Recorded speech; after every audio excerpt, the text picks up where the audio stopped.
en todo caso disculpen. ¿Sí? El otro día un poquito charlamos de interacciones y terminábamos mencionando que, si bien uno siempre tiene idea de las interacciones, hay obligación de buscarlas y cosas por el estilo, la enorme mayoría en realidad se descubren cuando el medicamento ya está en el mercado, o sea, es uno de los productos del control sistemático post-comercialización de los medicamentos. Eso básicamente es farmacovigilancia. Esta noción de farmacovigilancia que se define como disciplina hace unos 60 años aproximadamente con lo que se llamó la reforma de la FDA, cuando se empezó a pedir evidencia de eficacia y seguridad, no solamente en la imaginación del profesional, sino en ensayos clínicos, ha crecido enormemente. Esto que aparece acá es la definición que da la OMS desde hace unos 20 años aproximadamente de farmacovigilancia. Si ustedes se fijan, es definida como la ciencia y actividades relacionadas a la detección, evaluación, comprensión y prevención de efectos adversos de cualquier otro problema relacionado con una droga. Eso es una enormidad, o sea, es un universo relativamente grande, pone el centro de lo que tiene que ver con efectos adversos, pero fundamentalmente con la idea de, bueno, nos tenemos que dar cuenta para tratar de evitarlos, o si no los podemos evitar, por lo menos minimizarlos. Es una actividad médica que en todos los países desarrollados y algunos de los periféricos, ahí estamos nosotros, por ejemplo, se supone que es obligatorio hacer la notificación de efectos adversos, pero como no tiene una sanción, normalmente la tasa real de notificación se calcula que es menos del 1 por 1000 de lo que pasa. Seguramente todos ustedes habrán visto más de una vez algunas cosas que merecen una notificación y muy probablemente por H, B o Z pasó de largo. Es una área crítica para lo que es el uso seguro de los medicamentos y ha crecido enormemente en las últimas 2 décadas sobre todo. La idea es que esto arranca desde antes del comienzo de la comercialización, o sea, al día de hoy en los paquetes de farmacovigilancia aparece información de lo que es el desarrollo no clínico y termina el día que el medicamento se deja de usar, o sea, probablemente nunca, o por lo menos en tiempos muy, muy prolongados. La idea es que vamos a ver algunas de las cosas que son ilustrativas con respecto a problemas de farmacovigilancia. ¿No?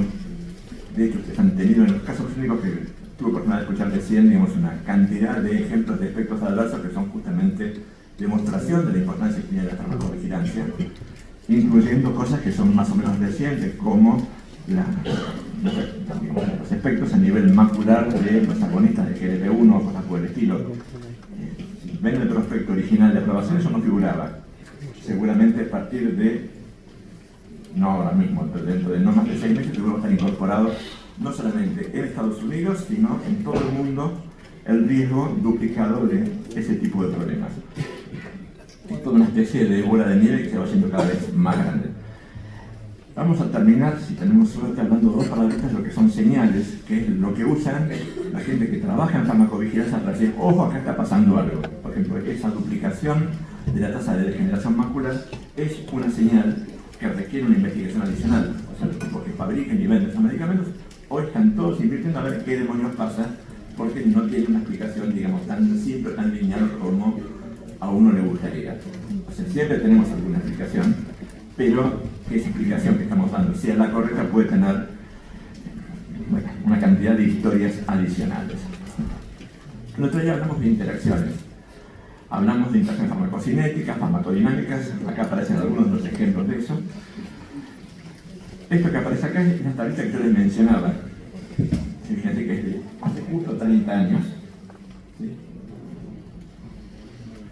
Mostrando que el área bajo la curva y el pico, en lo que tomaban jugo de pomelo, se duplicaba. Para una droga que tiene un rango estrecho, que duplique la concentración significa mucha más probabilidad de efectos adversos. Y lo más crítico de todo es que si me voy para la otra punta y me caigo por abajo del rango terapéutico, no es que me va a subir un poquito la presión, sino que por ahí lo que me voy a encontrar es que hago un rechazo. O sea, tanto que baje como que suba es una consecuencia grave. Eso define un criterio que se usa en todo el mundo formalizado en Argentina, pero también en casi todas otras agencias, y es el de riesgo sanitario.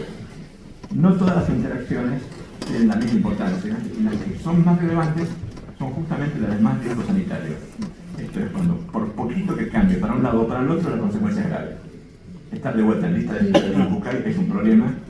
Estar, digamos, con un riñón destruido por la ciclosporina o por cualquiera de los otros casos, esto se aplica a cualquiera de los otros inmunosupresores, con diferencias obviamente, es un problema mayúsculo. Esas categorías se van actualizando continuamente. Esto es lo mismo, pero con otro tipo de productos que la mayor parte de la gente utiliza como si fuera agüita, digamos. Básicamente hay una pila de fitoterápicos, en Europa de uso mucho más común que en Argentina, pero acá también existen, que tienen sustancias como la hipericina que son incapaces de actuar como inductores, y la consecuencia se especifican los cambios de concentración, cómo baja cuando empieza a tomar o cómo sube cuando deja de tomar, son cambios mayúsculos, digamos. Son ejemplos de situaciones de riesgo sanitario. Los dos últimos esquemas que aparecían el otro día eran justamente estos dos que aparecen acá, que son también, digamos, información relativamente reciente acerca de qué pasa con las drogas que con frecuencia se prescriben a pacientes en tratamiento crónico para suprimir la secreción de ácido. En este caso, para los que están recibiendo tratamiento con inhibidores del punto de control inmunológico, es una de las áreas de más rápido e intenso crecimiento en terapia antineoplásica, fundamentalmente con varios tipos de anticuerpos monoclonales. Encontrar eso se puede hacer en un ensayo clínico. De hecho, toda la información que uno tiene al momento de aprobarse, y estos no llevan tantos años, es fundamentalmente de ensayos clínicos. Pero cada vez que alguien encuentra una cosa de estas y la notifica, y uso la palabra notificación, no denuncia, porque no es lo mismo notificar que denunciar. Lo único que uno está haciendo es decir, yo vi que pasaba esto.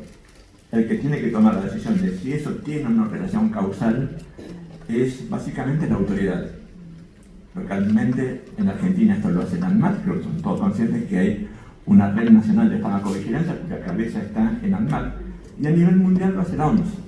Todo se detecta acá con unos días de atraso, como se pueden 10 semanas, a veces meses de atraso, se manda a un centro colaborador de OMS que está en Uppsala, en Suecia, donde se procesa toda la información y donde se encuentra la base más grande de efectos adversos del mundo, donde uno puede explorar, y en esta época que estamos con inteligencia artificial aplicada a cualquier cosa, las herramientas son mucho más potentes y mucho más eficientes para encontrar cosas, para ver asociación. En este trabajo, en vez de mirar la base internacional, miraron nada más que dos bases de las grandes, la de la FDA, que es una de las que se imaginan importantes en cuanto a tamaño, y la de Japón, que básicamente junta información de Japón y de todo el Oriente.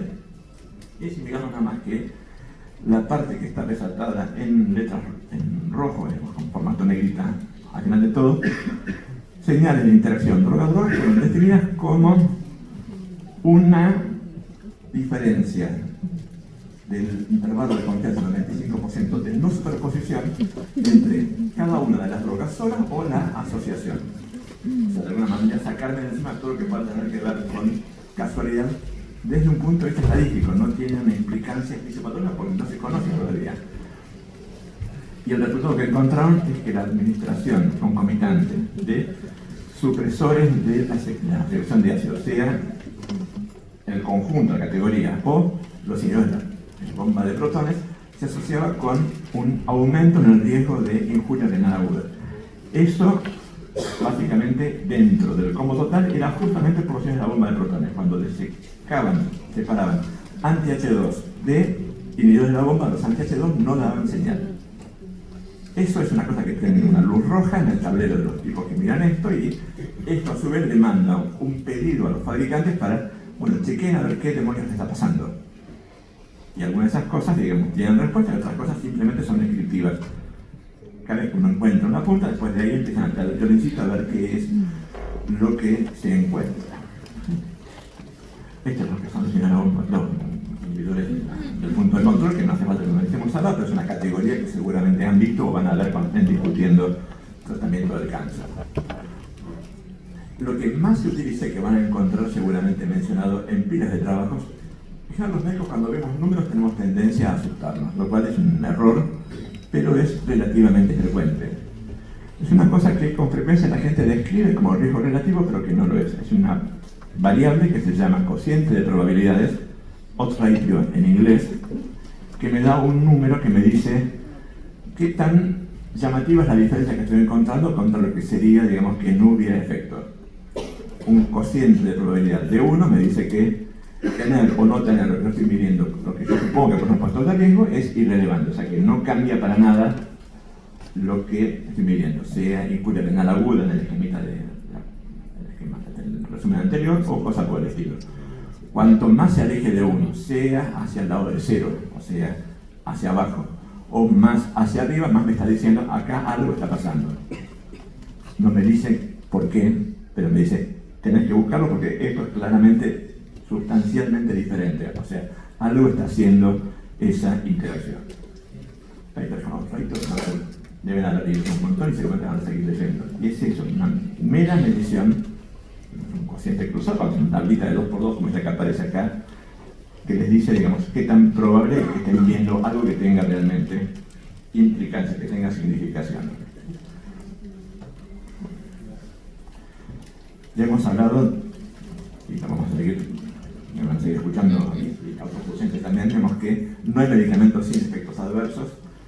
Encontrar, sin embargo, si lo que está pasando al paciente es de pura casualidad, se cayó porque tropezó en la escalera, o se cayó porque tenía visión borrosa y no podía dar adecuadamente los escalones, o sea, si es culpable o no lo que está recibiendo de eso que le pasó, es una tarea sumamente complicada. Normalmente hay herramientas para analizarlo y uno puede tener, digamos, una cantidad de datos. El problema es que a veces uno se encuentra con errores, y estos errores, algunos son más graves que otros. Uno importante es cuando algo verdadero se disemina como importante sin tener importancia, y esto genera un cambio en un patrón prescriptivo que tiene que ver, que genera a su vez todo un cambio comercial. Eso es un problema importante que uno debería siempre tener presente cuando analiza que cualquier intervención medicamentosa tiene un costo atrás. Y ese costo, digamos, en algunas categorías es extremadamente competitivo entre fabricantes diversos. En otro es cuando, fundamentalmente, por ignorancia, alguien repite algo que es un error y que genera problemas serios. El ejemplo de que esto último sea algo falso, que por ignorancia se repite y genera problemas, es, si lo habrán escuchado y periódicamente reaparece, por ejemplo, la cantidad de gente que no quiere vacunar a los hijos contra el sarampión porque piensa que la vacunación contra el sarampión es peligrosa. La vacuna contra el sarampión es una de las herramientas más costo efectivas en cualquier categoría de análisis que ustedes puedan hacer. Ustedes son todos jóvenes. Cuando yo estaba en la edad de ustedes, la expectativa era que para el año 2000 el sarampión iba a estar erradicado del mundo. Incluso todos conscientes que claramente tal cosa no ocurrió. De hecho, Argentina en el año 97 tuvo una epidemia de sarampión, de la cual surgieron unos cuantos casos de chicos o adolescentes, después con encefalitis extravasante subaguda, que es una de las complicaciones tardías graves del sarampión. En los años más recientes ha habido grandes brotes de sarampión en Europa. Esos son los números que hablan lo que estoy diciendo, incluyendo una mención a un trabajo que es del año 1998, en el que un señor dijo que él había encontrado asociación entre el uso de MMR, la vacuna triple viral, digamos, obligatoria, que han recibido seguramente ustedes cuando eran chicos, con el desarrollo de autismo. Hasta el día de hoy uno lo sigue escuchando. Y en esta época de redes sociales, este tipo de cosas que circula, digamos, se va repitiendo, se repite y se repite. El asunto es que, número uno, el paper tuvo que ser retractado porque era mentira. Y el tipo que hizo la publicación, además, se ganó una sanción ética del Consejo de Médicos de Gran Bretaña y penal, digamos, por las cosas que había hecho. El problema es que lo que todo el mundo sabe era la versión original y nadie se tomó el laburo de verificar que eso había tenido que ser retractado porque estaba mal.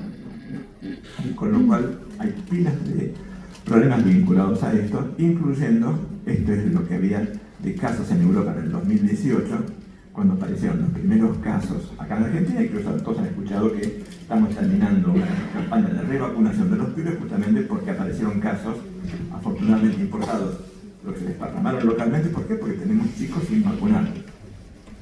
Y muchos chicos sin vacunar no son porque no tuvieron acceso a la vacuna, sino porque los papás no quisieron vacunarlos. Y eso es un problema que los médicos como comunidad no tratamos, creo yo, con la suficiente importancia como para machacar en el riesgo que esto significa, en función de cuánto se acumula de individuos susceptibles y cuánta chance tenemos después de tener un problema mayúsculo, y eso es grave. Volvamos entonces a lo que son los distintos tipos de efectos adversos que se estudian en farmacovigilancia. Esto se empezó a estudiar desde siempre, desde que tengo memoria por lo menos. La primera clasificación que a mí me tocó estudiar cuando era estudiante era del año 30 y pico. Yo no estudié en el año 30 y pico, pero digamos, la bibliografía era de esa época.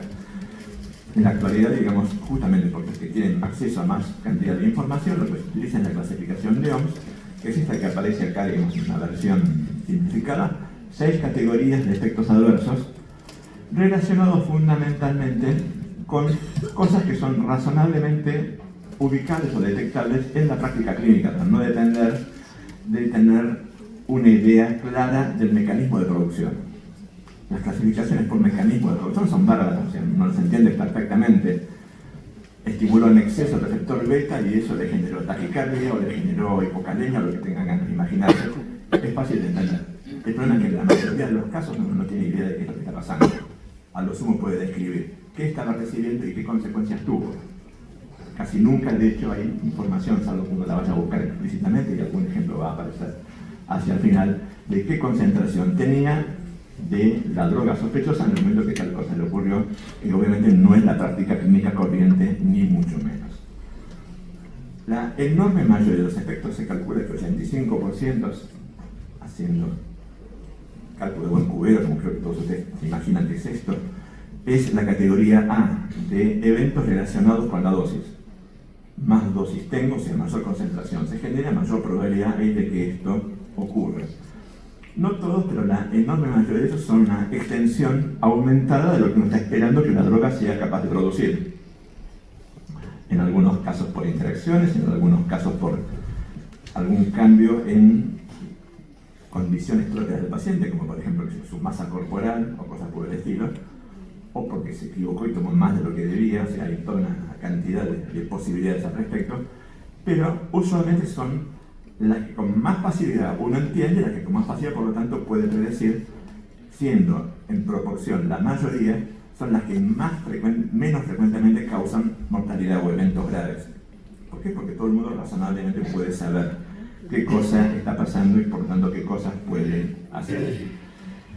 Algún ejemplo va a aparecer dentro de un ratito, o sea, no quiero analizar todas las casillas, digamos, de la tabla. El siguiente grupo es lo que se llama efectos de clase B o bizarros, en el sentido de que son cosas que no son fácilmente predecibles por la dosis. No es que no tengan ninguna relación con la dosis, pero por lo menos que no tienen una relación fácilmente entendible. Si bien puede haber otras cosas, las dos categorías más importantes acá son, por un lado, todo lo que tiene que ver con el sistema inmune, o sea, todo lo que son reacciones de hipersensibilidad, y por otro lado, una cantidad de cosas que durante años hemos llamado efectos idiosincráticos, cosas que dependen de alguna particularidad del individuo que lo está padeciendo. En la vida real, desde que tenemos el genoma humano secuenciado, digamos, a principios de este siglo, cada vez más lo que se llama idiosincrático corresponde a alguna particularidad genética, usualmente con algún gen identificado. Esto tiene bastantes puntos de contacto justamente con la hipersensibilidad, básicamente a protipos HLA asociados a algún tipo de reacción, algún ejemplo va a pasar dentro de un ratito, o cosas por el estilo. Eso debe ser aproximadamente el 10% de las reacciones adversas, y si bien son más raras que las otras, tienen muchas más chances de generar problemas serios y eventualmente terminar con algún muerto. ¿Sí? O Si un paciente con una esclerosis epidérmica tóxica, cosa por eso, tiene algo así como un 30% de chance de tener complicaciones serias o eventualmente de morirse dependiendo de en qué parte del mundo lo estén viendo. O sea, todo el resto de las cosas que aparecen son no más del 5%. Estamos hablando de cosas que son crecientemente raras, pero que también existen. Las drogas, los efectos adversos de clase C o de tipo C son fundamentalmente crónicos, o sea que dependen de la acumulación. No aparece con la primera dosis, pero a lo largo del tiempo, digamos, el efecto acumulativo que se va generando resulta en alguna condición. El ejemplo que esto está sacado en un paper de Lancet, justamente de la gente de OMS, es típicamente la inhibición de la capacidad de producción de cortisol en pacientes que reciben tratamiento prolongado con corticoides sistémicos. Los pacientes básicamente lo que tienen es una depresión de las células productoras de cortisol por la supresión prolongada de la secreción de ACTH, y la consecuencia es que si de golpe dejan, tienen un problema serio y advertencia que recibe cualquier paciente en tratamiento prolongado con corticoides sistémicos.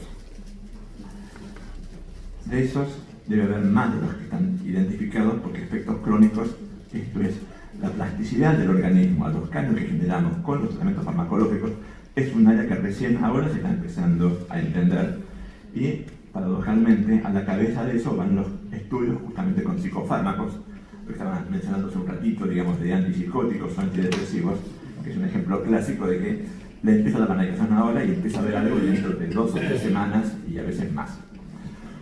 Los efectos de tipo D tienen que ver no con cuánta dosis recibió, sino con cuánto tiempo ha pasado desde que la recibió. O sea, son efectos diferidos en el tiempo. Si bien hay otras categorías, ahí las dos situaciones principales son la producción de teratogenios, se llaman malformaciones, el efecto del valproico, y me doy cuenta cuando nace que tiene un defecto de cierre del tubo neural, una espina bífida o cosas por el estilo, o la carcinogénesis. Normalmente, esto cuando los alumnos lo escuchan en clase, es un tema que se da en Fármaco 1, les cuesta creer que usemos medicamentos que sean carcinogénicos. Claramente lo hacemos. Y en algunos casos no tenemos mucha forma de saber cuánto riesgo le estamos haciendo correr. Es una de las cosas que se evalúa sistemáticamente, pero que desgraciadamente no tienen buenas herramientas todavía como para ser bien identificadas. Algún ejemplo va a aparecer también dentro de un par de minutos. La categoría o el tipo E son los efectos por supresión. Le dije de dar el beta-bloqueante y el paciente hace un episodio de ANGOR o estaba dando un opiáceo y por algún motivo, digamos, se lo dejan de dar, o usaba morfina y le pusimos que es una albufina y le hago una reacción de abstinencia, se va a acordar, digamos, si tiene la suerte de que no tenga cosas más graves, porque va a tener una crisis de hiperalgesia notablemente llamativa. En el 2000 se agregó esta última categoría que aparece acá con la letra F, que es la de falla inesperada del tratamiento. Cualquiera de ustedes me dirá, así como no hay medicamento sin efecto adverso, no hay medicamento que sea 100% eficaz. Absolutamente cierto. O sea, no debería ser improbable encontrar pacientes que no tengan la respuesta que uno desea obtener con el tratamiento. El problema es cuando de repente aparecen muchos más de los que uno esperaría encontrar. O aparecen, por ejemplo, con un solo lote de medicamento. Eso, en la mayor parte del mundo, en el mundo desarrollado, tiene que ver con interacciones que no habían sido previamente detectadas y que resultan en cambios de concentración. Por ejemplo, que estaba recibiendo algo que no se sabía que era inductor, o que el paciente tiene un polimorfismo que lo hace más susceptible a tal o cual cosa. En el mundo periférico presente con nosotros, una de las cosas que uno debería tomar en consideración, y desgraciadamente lo del fentanilo de estos días ilustra bastante claramente que hay cosas que dan tela para mejorar, es cuando tenemos problemas en el control de calidad de los medicamentos. En estos días aparece bastante mencionado en materia. El problema es primariamente del laboratorio. Es que yo no puedo entender cómo todavía no está de alguna manera mencionado en los medios y probablemente en Cana, es el director técnico del laboratorio, el que se responsabiliza de que cada ampolla que salga sea estéril. Es el ABC de cualquier control de calidad para cualquier producto inyectable. Eso. O sea, no puede ser que aparezca, digamos, una ampolla que tenga clesía, y mucho menos que termine generando una sepsis o cosas por el estilo. En nuestra parte del mundo hay unos cuantos problemas con los medicamentos. Esto tiene que ver, digamos, con deficiencias productivas o deficiencias en los controles. Hemos mejorado mucho, traté de decirles el otro día, pero queda todavía tela para cortar en cantidad. En el caso del fentanilo, sí. Esa clasificación hasta lo que ahora podemos observar, ¿dónde se podría colocar? Es una pregunta complicada, la pero con la gran experiencia que tiene. En realidad lo que estás viendo ahí es una infección que es proporcional al inocuo que han recibido. Lo que pasa es que están recibiendo un inocuo de algo que no debería haber tenido. Pero digamos, en principio una infección, digamos, es proporcional al inocuo, o sea, tendría que estar en clase 1. Y no tendría que haber existido ese producto. Vámonos.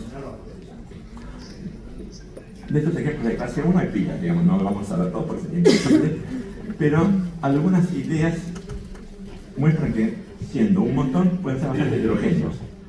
Esto que están viendo acá es que la droga en sí misma directamente produce daño local. Hay cáusticos. Cualquiera que va a comprar un queratolítico a un negocio, digamos, de podología, termina comprando algo que, si la gota cae por fuera de la lesión hiperqueratótica, le puede hacer un agujero en la piel como le puede hacer un agujero en la ropa. Eso es un efecto cáustico, digamos. Es una cosa que requiere una cantidad de cuidados. Eso mismo lo pueden encontrar, y lo están viendo acá, son las lesiones que genera una extravasación de antraciclinas. Antraciclinas es uno de los antineoplásicos más frecuentemente utilizados en cáncer. Lo que estáis viendo aquí arriba es la inflamación, digamos, se le puso cuadradito y según el paciente que ahí se quejó que le dolía y le retiraron la infusión. Pero, digamos, todo lo que extravasó, el daño que genera, es esto que están viendo acá, digamos. De vuelta, ahora que hay mucho más control sobre este tipo de cosas, es mucho menos probable, pero todavía sigue existiendo. Y seguramente cuando vean, si es que no lo han hecho ya, los tratamientos antineoplásicos, verán que hay toda una cantidad de recaudo con respecto justamente a evitar esto. Si el paciente se cree duele, más vale crearle, o sea, alguna cosa que puede estar pasando y algunas son graves. Fíjense que estos son 12 días después del evento que generó la inflamación que aparece ahí arriba. Esto tiene que ver con daño directo por la condición cáustica química de la droga que estoy utilizando. Ese mismo tipo de drogas, los citotóxicos, obviamente son de los que más efectos adversos producen, y una cosa muy evidente es la producción de inhibición de células que tienen rápida multiplicación. La mucositis es un típico aspecto de clase 1. Una cosa interesante es que más uno estudia los efectos adversos, más se encuentra que hay variables relevantes. Esto que es de hace 4 años es cuando se encontró que no alcanzaba o no era solamente el efecto de inhibición de la replicación de la mucosa, sino que también la microbiota era especialmente relevante para determinar cuánto era la probabilidad de que tuviera, por ejemplo, una enteritis suficientemente extensa como para hacer un sangrado en napa digestivo o cosas por el estilo, cosas que lo pueden matar. O sea, estamos hablando de variables relevantes. O que en vez de ser la mucosa la que paga las consecuencias, es los folículos pilosos y cosas que nadie se muere de quedarse pelado. Presentes hoy, a unos cuantos, digamos, que estamos en esa categoría recientemente, pero para los pacientes, una cosa que es estigmatizante suele ser de las que tienen más consecuencias, de las que más hay que hablar, porque además esto genera problemas como falta de adherencia, y tras que tiene una enfermedad grave que encima la trata en forma inapropiada, es obviamente un problema mayúsculo. En esta misma categoría está obviamente el principal efecto adverso de cualquier agente fitotóxico, sea de los que usamos en cáncer o de los que usamos para otra cosa, como fue la silobudina en el tratamiento del HIV y unas cuantas más, o el ganciclovir, si ustedes quieren, que es la pérdida de la proliferación de los recursos hematopoyéticos a nivel de la medulosa, que resultan en cosas como neutropenia, plaquetopenia o cosas por el estilo. Esto se conoce desde que se empezaron a usar este tipo de drogas en el tratamiento del cáncer. Estamos hablando de finales de la Segunda Guerra Mundial. Para la mayoría de es historia antigua. En realidad, ahí ya se identificó que podían producir este tipo de efectos adversos. 20 años después se identificó que se podía hacer alguna combinación que a lo mejor servía para algo. En los años finales de los 60 empezaron a pasar los primeros esquemas exitosos para algunos tumores, los contaban con los dedos en ese momento. Al día de hoy hay varios tumores que pueden tener opción curativa con quimioterapia, con lo cual esto se ha transformado en un componente tremendamente importante. Y desde hace 30 años aproximadamente hay posibilidades de parcialmente algunas de estas cosas tratarlas, o sea, entenderlas no solamente significa puedo saber cuánto tiene, sino que me puede dar herramientas como para tratar de revertir lo que está pasando. Esto básicamente es lo que es el recuento absoluto neutrófico, que todos conocen, o sea, no vamos a perdernos un segundo, son categorías distintas. Cuanto más neutropénico está, obviamente más riesgo tiene. Esto es lo que típicamente uno observa en un protocolo estándar, digamos, de tratamiento. El recuento va bajando, no porque el efecto se produzca en el día 14, sino porque lo que maté en el día 0, digamos, no va pudiendo repoblar las células que se van muriendo que envejecieron.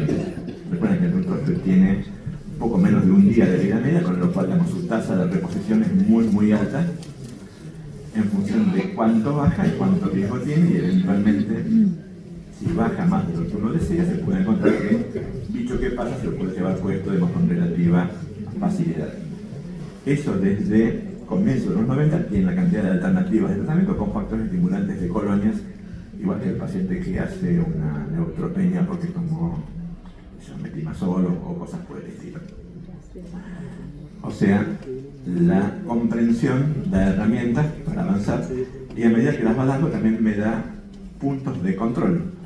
La eritropoyetina se aprobó para el tratamiento de la anemia por citotóxicos, o sea, asociada al cáncer por la quimio, en el 98, 99, pero en el 2007 le puso una restricción solamente para los pacientes que no tienen opción curativa, porque la eritropoyetina, además de estimular los precursores de esteroides en la médula ósea, también es capaz de rescatar a las células tumorales de la apoptosis inducida por las drogas antineoplásicas.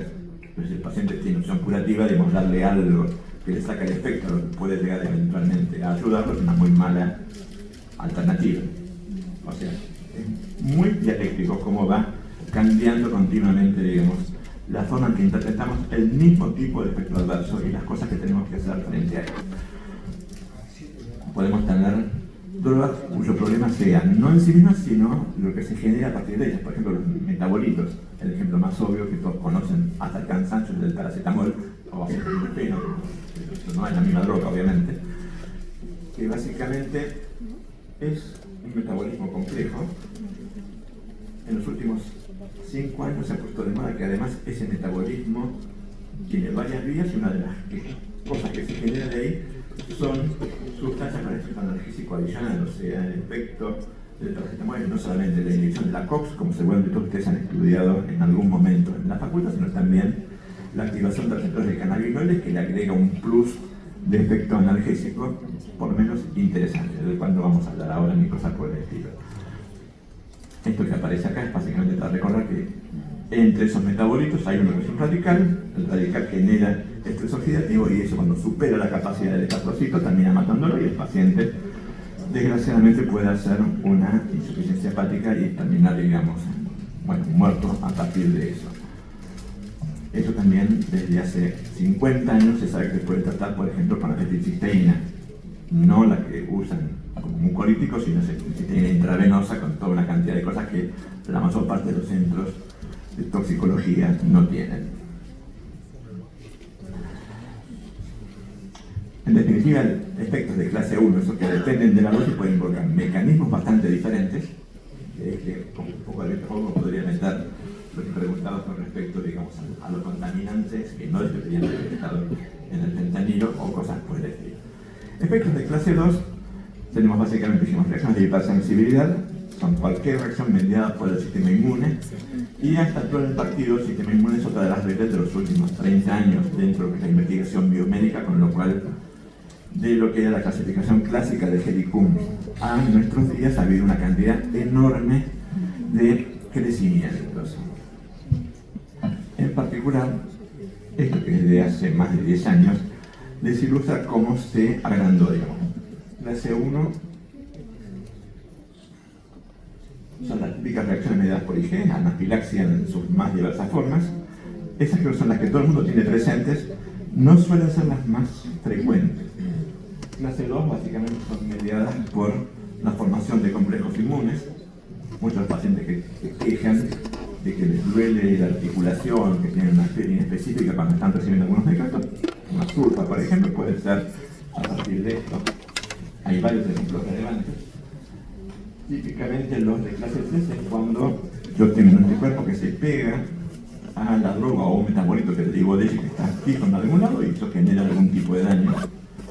Les recuerdo que no todas las drogas actúan como austeros, algunas tienen tamaño suficientemente grande por sí mismas como para funcionar como antígenos.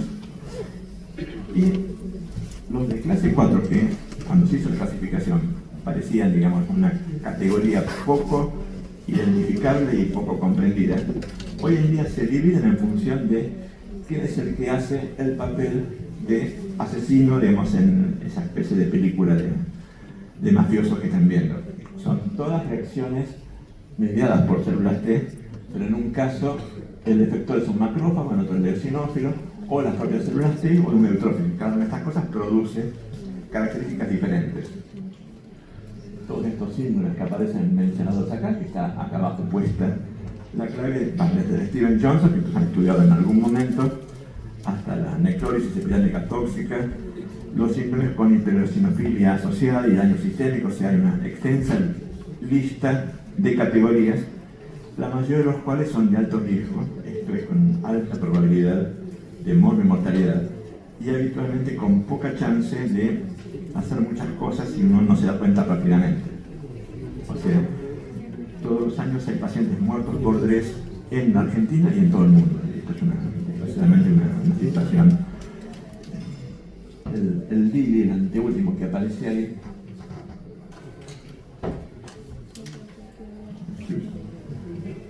esto es la injuria hepática mediada por drogas, por mecanismos inmunológicos.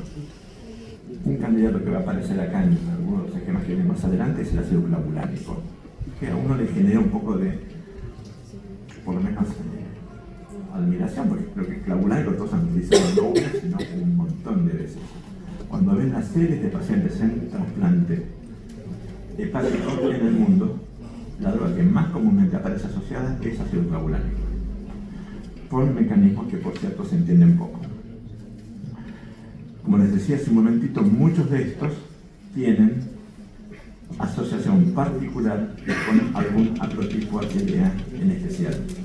Esto es, eso que se genera como antígeno, todos se acuerdan que básicamente los antígenos tienen que estar presentados por alguien y esto es lo que va a generar que el sistema inmune lo reconozca y haga todo el intento de hacer una respuesta. Bueno, eso no lo hace cualquier molécula, sino que son las moléculas del complejo más de compatibilidad y no cualquier molécula. HLA puede presentar cualquier antígeno.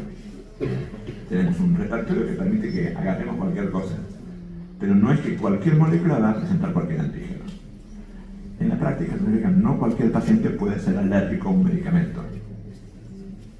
Y el que puede ser alérgico a la vacavir, a lo mejor no es alérgico a la carbamazepina, siendo que los dos tienen un mecanismo bastante parecido, pero el malo de la película, el HLA que presenta, es distinto.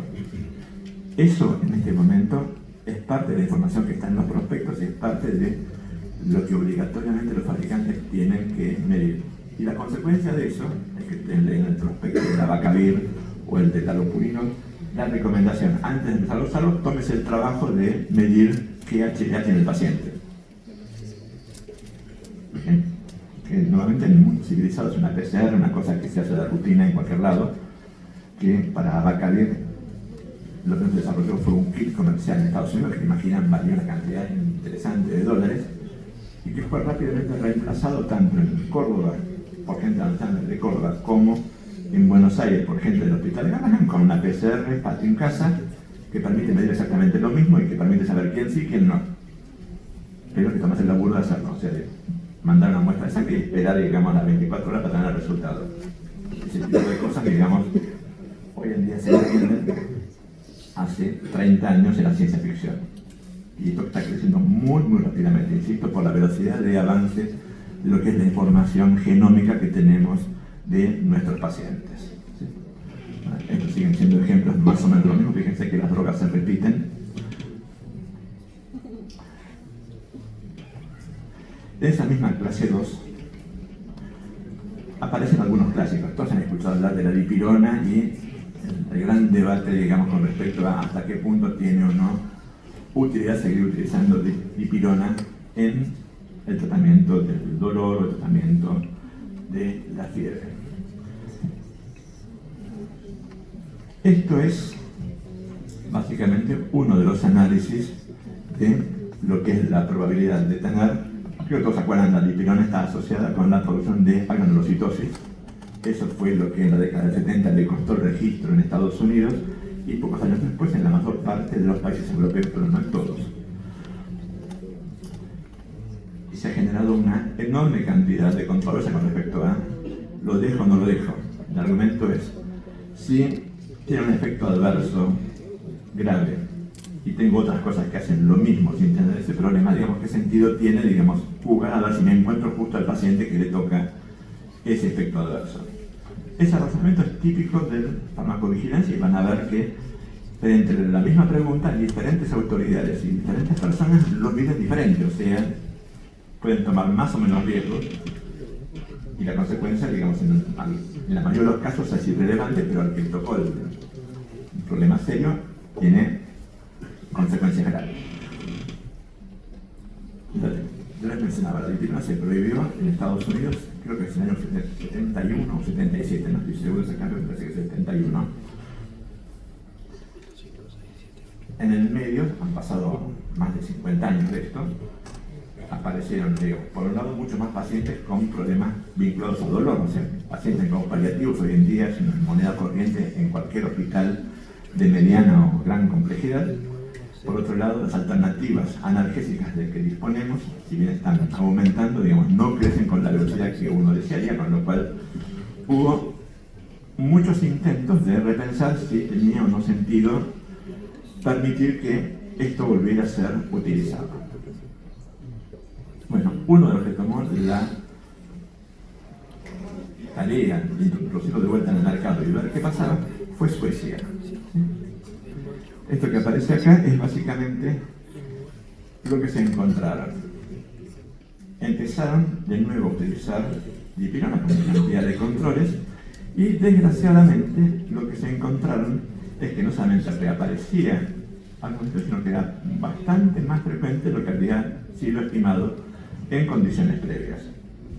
Si esto es porque los suecos tienen genes diferentes, si es porque los suecos son más susceptibles, si es por lo que demonios cree, digamos, es pregunta que le puede interesar al mundo académico.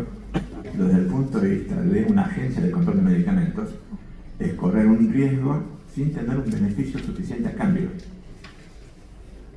En 6 meses sacaron de vuelta y quedó prohibida, digamos, y cada vez que se vuelve a abrir el debate de esto, muestran los números y se acaba la discusión. Bien. Los de clase 3 del uso crónico creo que no vale la pena, digamos, que perdamos mucho. De clase 4 dijimos que había 2 categorías interesantes. Uno, teratogenia, la otra, la carcinogénesis.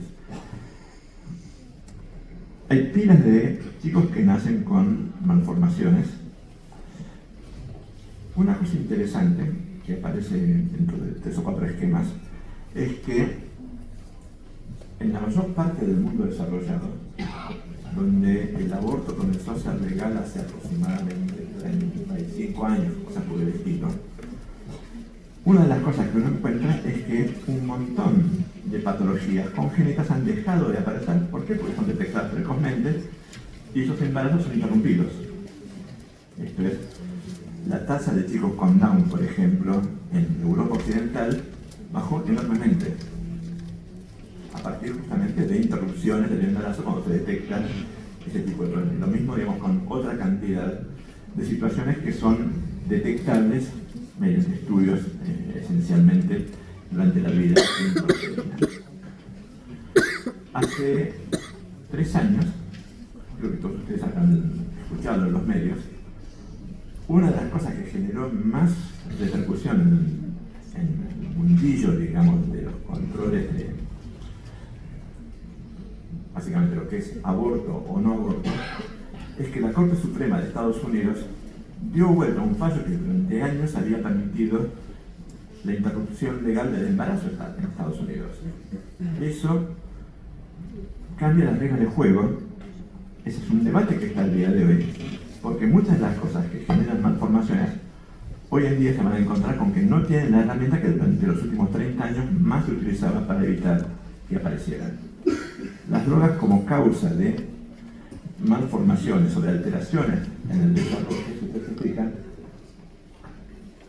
son una causa pequeña.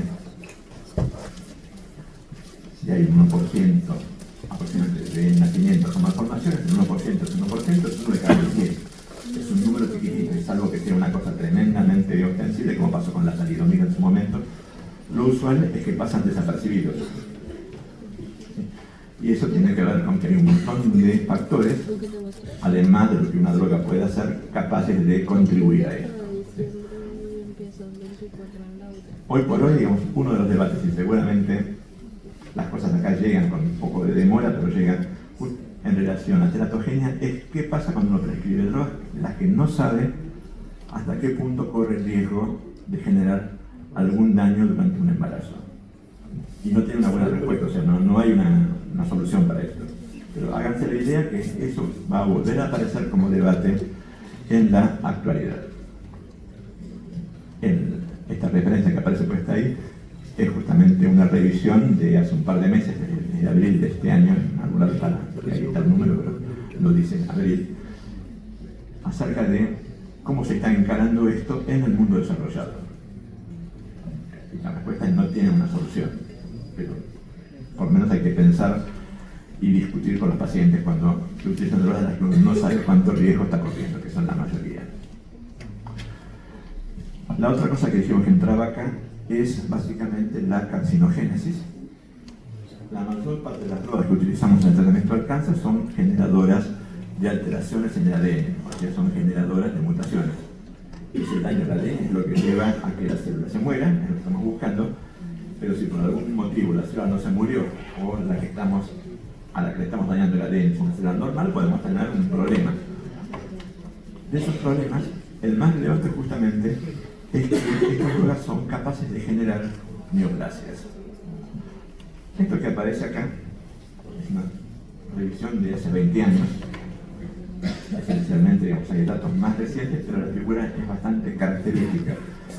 Es cuando se empezó a entender que las varias, y de vuelta, esto es muy diferente según la categoría de drogas que estamos considerando, varias de las drogas que usamos en el tratamiento del cáncer son capaces de generar por sí mismas una segunda neoplasia. Vuelvan un segundito, digamos, a lo que estábamos charlando hace un rato. Empezamos a tener tratamientos eficientes en los años 60, finales de los 60. Esos tratamientos eficientes en esa época duraban 3, 4, 5 años con viento a favor. O sea, había respuesta, pero una respuesta que vista desde el presente era bastante menos de lo que a uno le gustaría. A medida que fue mejorando los tratamientos que tenemos, las sobrevidas de los pacientes son mucho más prolongadas. Esto que aparece acá son pacientes con enfermedad de Hodgkin. Y si ven esta escala, es tiempo después del tratamiento en años. O sea, toda esta medición que está acá son pacientes que vivieron 20 años después de haber hecho un tratamiento por una enfermedad de Hodgkin. En el año 1970 eso no existía. De hecho, los primeros pacientes empezaron a ser tratados ahí, aunque algunos han vivido 20 años, los cumplió recién en el 90. O sea, no era una cosa que se podía dimensionar. Las tres líneas que están viendo son la verdecita, cáncer de mama generado por la radioterapia. Los pacientes con Hodgkin con frecuencia reciben irradiación, por ejemplo, mediastinal, y eso genera obviamente exposición de la mayor parte, digamos, de los órganos torácicos. Los otros dos, el trazo azul o el trazo rojo, son la leucemia mieloide aguda, causada por diferentes tipos de patógenos alquilantes, que es la categoría más vieja y la más numerosa de citotóxicos, o inhibidores de la topoisomerasa, como puede ser el propósito de distintos tipos de alcaloides que se utilizan en terapéutica. Hodgkin hoy en día tiene un pronóstico de varios años de sobrevida por delante. La leucemia mieloide aguda tiene un pronóstico normalmente de una sobrevida no muy larga, o sea, tiene muy mala respuesta a la mayoría de los tratamientos. O sea, de repente que al paciente le aparezca esto como segunda neoplasia es un problema mayúsculo. Eso, entre otras cosas, ha cambiado, por un lado, la comprensión y además la toma de decisión. Si lo piensan un segundito, un paciente de 80 años, darle una droga que tiene una probabilidad en los siguientes 10 años de generarle un problema, es una decisión de riesgo, pero digamos, hay una probabilidad no pequeña de que el paciente antes de esos 10 años tenga alguna otra cosa, digamos, el corazón, el riñón o alguna otra cosa que pueda haber hecho que el paciente, digamos, no sobreviva. Si el paciente es un niño, tiene por delante muchas décadas de vida, con lo cual la probabilidad de que algo aparezca en ese tiempo es mucho mayor. O sea, cambia el patrón de utilización, a diferencia de lo que era, insisto, hace 50 años. Eso también sale básicamente de farmacovigilancia. Y está vinculado a esto, que es característicamente un efecto diferido. Están viendo que la latencia de años, así como en la teratogenia era de meses. Esta es la descripción de la figurita. Yo después se las voy a dejar como para que no... Pero hay que compartir tampoco con los chicos o... Bueno, después te lo mando y se lo paso. Sí. O sea, tenemos una cantidad de efectos adversos diferentes que uno diría abarcan todo lo que sabemos y muy exhaustivo. Con lo cual nos queda con frecuencia la falsa percepción de que sabemos más de lo que realmente sabemos. En los casos clínicos que estaban viendo hacia el final de la clase anterior, había varias preguntas donde aparecían mencionados los AINE. La categoría de AINE es una categoría muy vieja en terapéutica. Algunos de los que se usan son de finales del siglo XIX. La aspirina es de 1898, una cosa por el estilo. Algunas de las pirazolonas, no las dipirona, pero algunas de las pirazolonas son más viejas todavía. El paracetamol más o menos es de la misma época. El paracetamol es un poquito posterior, pero se usaba fenacetina, que es una prodroga de paracetamol, o sea, el principio activo, digamos, ya estaba conocido. Y hasta el día de hoy seguimos aprendiendo de esas drogas, que por otro lado tienen una tasa de utilización enorme. O sea, como problema de farmacovigilancia es particularmente ilustrativo. Esto es, bueno, todos se acuerdan obviamente que lo que llamamos AINE son inhibidores de una enzima que es la ciclooxigenasa. El tipo que descubrió esto se sacó el Nobel, o sea, fue un hallazgo tremendamente importante en su momento. Estamos hablando de comienzos de los años 70. Tuvieron que pasar unos cuantos años más para darse cuenta que en realidad esa enzima ciclooxigenasa tenía isoformas. Normalmente todos tenemos por lo menos dos isoformas distintas. Eso se entendió en los 90 y fue rápidamente una cosa tremendamente atractiva para la industria farmacéutica. O sea, daba un blanco diferenciable que se esperaba que permitiera explicar en forma diferencial efectos adversos de la actividad terapéutica. Cosa que parcialmente se logró, aunque no tanto como se esperaba. Y eso generó justamente algunos de los problemas que me gustaría analizar con ustedes. El primer inhibidor selectivo de la COX-2, el celecoxib, apareció en el año 1998 y eso llevó a un cambio en la clasificación de los antiinflamatorios no esteroideos, básicamente diferenciando los que selectivamente inhibían alguna de las dos isoformas de la enzima o los que inhibían ambas. Esencialmente la enorme mayoría de los inhibidores de la COX son no selectivos, que inhiben tanto la COX-1 como la COX-2. Incluso para dejarle un poquito de margen a algunos, se inventó la categoría de inhibidor preferencial, que a todos los fines prácticos tiene un poquito más de afinidad por una que por la otra, pero visto en la vida real termina funcionando como no selectivo. Hay que poner el diclofenac o cosas por el estilo.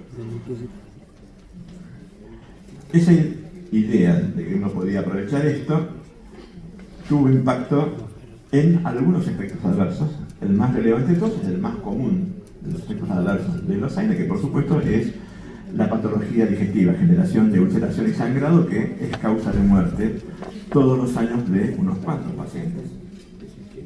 También hay algunas otras cosas, pero fundamentalmente en esa ulceración. Un par de cosas que todos saben, pero que es bueno recordar. Uno de los sitios relevantes, probablemente la mayoría de ustedes, si usa aspirina en la actualidad, no la usa, digamos, como analgésico o como antiinflamatorio, sino fundamentalmente como antiagregante. Desde los años 70, digamos, la aspirina se transformó en el antiagregante más utilizado. Eso ilustra una cosa interesante, digamos. Yo dije que desde finales del siglo XIX, durante 70 años usamos aspirina sin percatarnos que el efecto antiagregante podía servir para algo. O sea, enfrente de nuestras narices pasaban un montón de cosas que de alguna manera, digamos, no le prestábamos suficiente atención. En esos años se encontró el rol importante del endotelio, de la producción de prostaciclina, en la cantidad de mediadores para explicar qué cosas, digamos, estaban involucradas en parte, por lo menos, de la patología vascular en aterosclerosis o cosas por el estilo. El resumen de eso es lo que aparece en el esquemita este, que intenta poner endotelio, arriba y abajo, plaquetas que son las celulitas verdes, otras células que no tienen que ver, digamos, por lo que nos interesa ahora, donde básicamente la posibilidad de tener el vaso permeable o tenerlo obstruido va a depender de cuánta prostaciclina está formando el endotelio, y desde finales de los 80 se sabe que eso es básicamente mediado por, finales de los 80, desde mediados de los 90 se sabe que eso es mediado fundamentalmente por la COX-2, un trabajo muy interesante, hecho básicamente por la gente dedicada en Europa, y en el otro platillo de la balanza la producción del tromboxano 2 a partir de COX-1 que está presente en las plaquetas. Yo inhibo esto con la aspirina y lo que tengo es el efecto antiagregante que se utiliza en cantidad. Entre otras cosas, en ese momento, cuando aparecieron los signos selectivos de la COX-2, lo que se hacía para medir el riesgo a nivel de hemostasia de un nuevo AINE, como era, por ejemplo, el celecoxib o el rofecoxib o todos los pirulocoxib que fueron apareciendo en los años siguientes, era sacar plaquetas, estudiar su capacidad de agregación in vitro y ver si pasaba algo o no. Por supuesto, una droga que inhibe la COX-2 que la plaqueta no tiene, en principio no genera alteración de reacción plaquetaria, o sea, pasaba, digamos, con honores la prueba sin tener mayor problema. Lo que no se dimensionaba todavía, probablemente, digamos, por exceso de optimismo, es que se estaba midiendo algo que no era relevante para lo que iba a pasar. Si la droga, lo que estoy midiendo es la COX-2, y yo miro la célula que tiene COX-1, chocolate por noche voy a demostrar que no le hace nada. Me está faltando ver qué pasa con el endotelio, que obviamente no le puedo sacar un pedazo de endotelio para ver qué pasa in vivo al paciente. Empezaron en la segunda mitad del 98, ya para julio del año siguiente estaban los primeros reportes de pacientes con infarto de miocardio o con agravamiento de patología coronaria, básicamente mostrando esto, digamos. Si yo tengo dos platillos y le pongo más carga a uno o le saco carga al otro, el resultado es el mismo, no va a quedar desbalanceado. La división de la COX-2 generaba un estado de esencialmente proagregación, no porque agregara más, sino porque le faltaba que tendría que estar balanceándolo. Eso, además manejado, digamos, en forma poco transparente, por lo menos por uno de los fabricantes, llevó a que algunas drogas, el rofecoxib en particular, digamos, desapareció en poco tiempo. Entre finales del 98 y en el 2004 fue prohibido en todo el mundo. Y esto fue uno de los ejemplos, digamos,